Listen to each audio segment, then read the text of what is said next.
la recette de pommes de terre à Selbach et son saumon fumé. Aujourd'hui, la patate à Selbach et le saumon fumé. Bonjour à tous et bonjour à Pascal. Bonjour. Pascal était avec nous, je ne sais pas si vous vous rappelez, vous verrez le lien ici.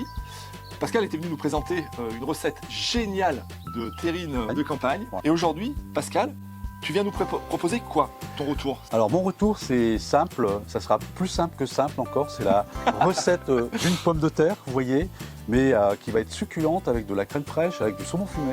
On était invités par des amis à leur mariage au Danemark, et eux ont une façon particulière de la faire, je vais vous montrer ça, et c'est vraiment cette richesse de ces trois aliments qui va vous sublimer la bouche en fait. Ce qu'on va faire, c'est passer dans l'action, et sur les premières étapes de la recette. Évidemment, vous retrouverez tous les ingrédients complets dans le descriptif en bas de la recette. Le choix des pommes de terre. Là, j'ai pris de la vieille pomme de terre, ça peut être de la Mona Lisa, de l'Artémis. Là, c'est de l'Artémis. Prendre les pommes de terre, comme ça, toutes simples, bien épluchées. Voilà. Vous allez la couper en deux. Hop, très simplement. Alors, l'idée, c'est que ça soit joli, comme ça va cuire au four.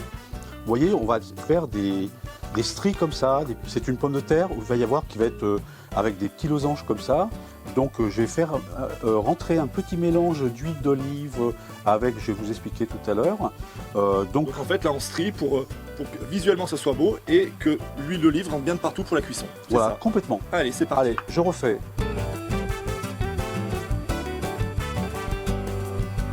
Une petite astuce, une fois qu'elles sont épluchées, si vous avez quelque chose à faire, un coup de téléphone, etc., n'oubliez pas, c'est de prendre un saladier puis les mettre dans l'eau en fait. Vous allez les garder, ça évitera qu'elles noircissent en fait. Oui, qu'elles s'oxydent. Voilà.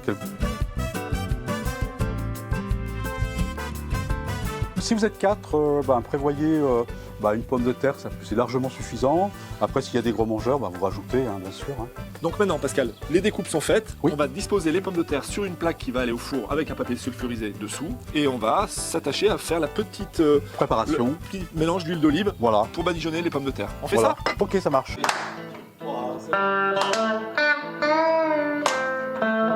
Alors, nécessaire. Macabella. Macabella, vas-y, fais-moi plaisir, tu vas verser, je vais le dire, parce que tu sais que Alix n'a pas le droit de le dire. Macabella. Oui, c'est beau ça. Oh. Donc le petit mélange, et alors c'est une fleur de sel où il y a en fait du poivre également, quoi. Voilà, donc mais vous mettez... Mais ça, ce qu'on a, ce qu'on veut. Vous mettez ce que vous avez dans votre épicerie, donc dans les placards.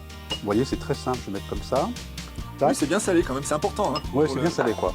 Je rajoute un petit peu d'ail, vous voyez, alors là, c'est franchement, là je me suis pas embêté, c'est pour que ce soit bien fin. Ail semoule, donc hop. Super, voilà. Pour le goût. L'ail, ça rebooste toujours. Voilà, donc... voilà la moutarde, Pascal. Merci, Luc. Donc hop, le petit mélange qui va bien. Voilà, et maintenant on va badigeonner nos pommes de terre.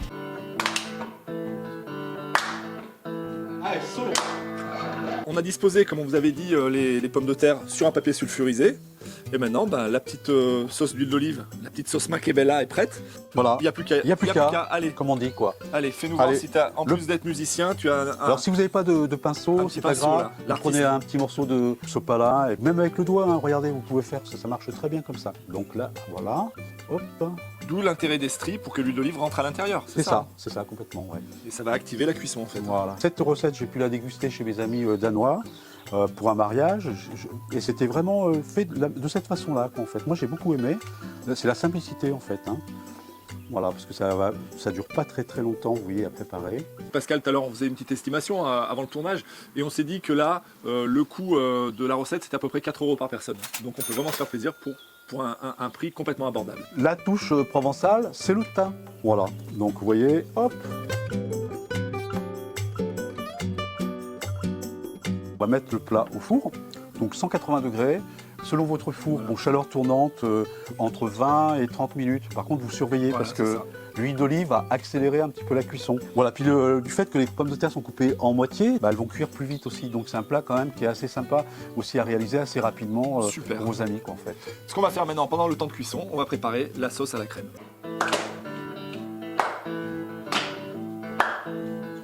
Pascal. Oui. C'est moi. nos pommes de terre sont au four. Oui. On va en profiter pour faire donc cette super sauce à la crème. Vas-y. D'accord, ça marche. Il paraît que ça sent bon en plus. Hein. Oui, ça sent Donc, déjà bon. Alors, le choix de la crème. Il y a plein de crèmes possibles. Par contre, il n'y a qu'un seul choix qui est vraiment sympa, c'est la crème épaisse. Voilà. Donc, soit des crèmes comme ça. Qui est gourmande, hein, c'est à Voilà. 30% là, hein. C'est bien. Oui, oui, complètement. Moi, je préfère, on est un peu plus gourmand, donc on prend la crème de Normandie. Vous voyez, regardez un petit peu comment elle est. Voilà. Regardez cette crème de Normandie. Hein, Bah oui, c'est hein, il n'y a pas photo, quoi. Franchement. On était combien? 4? 4, 1, 2, 2, 3. 3. Donc en fait, ça va être 4 cuillères à soupe. Voilà. Généreuse. Ouais, Voilà. bien généreuse. Mais comme il y a l'invité surprise, toujours, allez. Soyons- voilà, soyons Oui, fous quand même, hein. c'est ça. Alors après, c'est très simple. Ben, à nouveau, du sel avec, Oui. mélangé avec du Ok. poivre. Hein, vous prenez ce que vous avez. Moi, je rajoute un petit peu d'ail, mais vous n'êtes pas obligé.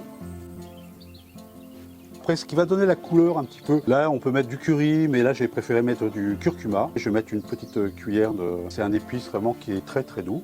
Je vais peut-être mettre aussi un petit peu de piment. D'Espelette. D'Espelette. Poil comme ça. Toc. Voilà, donc on va venir presser le jus d'un demi-citron.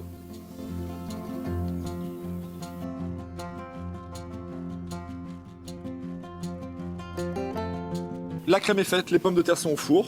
On va se retrouver pour Le saumon fumé. et le dressage. Voilà. Allez, à tout de suite. Alors le like, il se trouve où? Alors normalement, si je me rappelle bien, le like, il est là. Ouais. Voilà. Et l'abonnement, Pascal, c'est où? Alors l'abonnement, c'est le pouce qui est sur le côté là. C'est il là. me semble. Voilà. Alors le like, c'est le pouce qui est là, Voilà. et l'abonnement, il est ici. Allez, le Le dressage, dressage. ça se passe comment? Alors- Là, on fait le dressage, il faut le dire, pour une assiette. C'est ça. Mais les quantités que vous allez retrouver dans le descriptif de la recette, en bas, c'est pour 4 personnes. Mais là, on vous montre une assiette. Ok, Alors saumon fumé, ici, 2 tranches. 2 tranches par personne. Donc voilà. Hop. On va les positionner. Vous faites comme vous voulez. Vous pouvez faire des oreilles de lapin si vous aimez. Alors après, dressage. On va prendre les pommes de terre. Voilà, tac. Alors selon la gourmandise de chacun, 1, 2, 3. Vous avez donc la crème, c'est à votre convenance. Hein. Au niveau de la décoration, à vous de voir en fait. On peut en mettre un petit peu ici. Voilà. Et on va équilibrer un petit peu là. Super. Pour la décoration, ça c'est des baies roses. Donc voilà pour la décoration. Toc. La petite touche finale, toujours un petit peu de curcuma. Comme ça, vous pouvez disposer, c'est un petit peu, voilà, un petit peu comme ça. Voilà, pour donner un petit peu de la couleur au plat. Voilà, comme on arrive au printemps. Et puis, un petit peu de la fleur de sel que vous pouvez remettre un petit peu au milieu comme ça. Oh, c'est beau. Voilà. Voilà, bon appétit. Pascal, merci. Comme on peut le voir sur ces images-là, c'est très beau. Ce sont des ingrédients Simple. oui, mais Voilà. de qualité. Oui. Et à la sortie, ça donne vraiment envie. On peut peut-être ajouter pour l'accompagnement pour le vin. Ça peut être un vin rosé, ça peut être un vin blanc, un petit peu sec ou fruité comme un vionnier. Et là, tu nous as apporté quoi pour aujourd'hui? Parce qu'on va manger ensemble à midi. Oui. Aujourd'hui, nous allons déguster un saumur blanc, Ok. un cépage chenin en fait. Mais ça peut être aussi un Beaujolais, hein, ça dépend vos habitudes. Voilà. Voilà. Super. Tout est possible en fait. Là-dessus, Pascal, je te remercie pour cette deuxième super petite recette. On va se quitter, je pense, en musique. Ah oui. On va pas te laisser partir Voilà. comme ça, Bon. de toute façon. On vous fait des gros bisous. Ok, bah, je vous dis au revoir et puis qu'est-ce qu'on ferait pas pour la cuisine des copains, hein. Merci Pascal et à très bientôt. Salut à tous. Au revoir. À vendredi prochain à 18h.